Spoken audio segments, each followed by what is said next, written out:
Good morning, good afternoon, good evening, whenever you're watching this. My name's Kevin. I'm reading letters written by my late father, Jimmy Hodge, who wrote a letter every day in 1999 when he was about 67, I think. Maybe 68 tomorrow, he would have been. And he wrote a letter every day in preceding the millennium called Dear Anybody. And I'm trying to sort of do a little bit of a thank you to him for doing that and reading out these letters every day.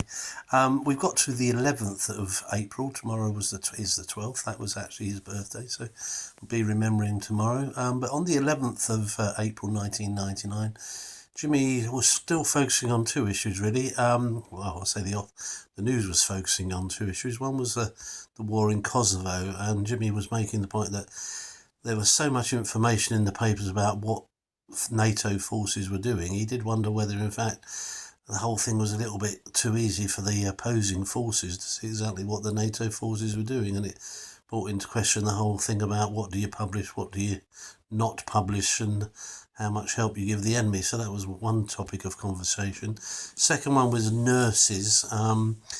Apparently there was a move to get doctors to delegate more. Now, I think this is probably something that we would say over 25 years has happened if you've had to contact your GP services recently.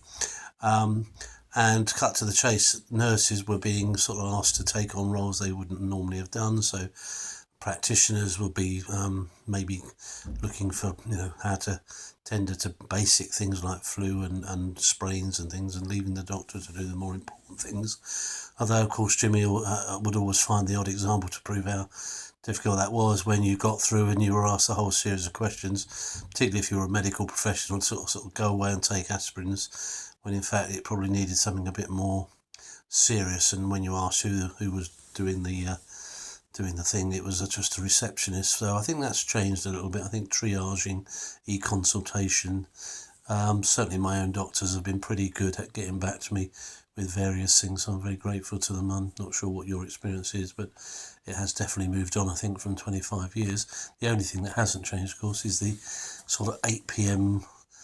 trying to get a live doctor's appointment is just incredibly hard. And I think my local surgery, my wife's local surgery, had something like 300 calls at 8 o'clock. Just an incredible number of people. So that's really hard.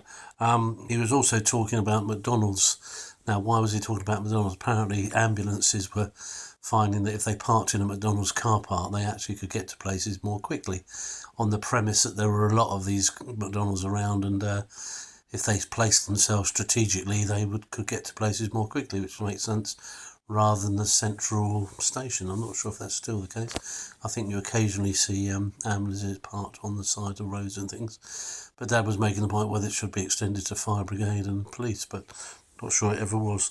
So that was the 11th. So war and nurses and the change to GP working practices, which perhaps the first ended and the second is perhaps still in place. And we're trying to reform the NHS as we speak in 2025. And let's hope that we do get down to getting rid of that 8 o'clock scramble. Anyway, hope it's a bit briefer today.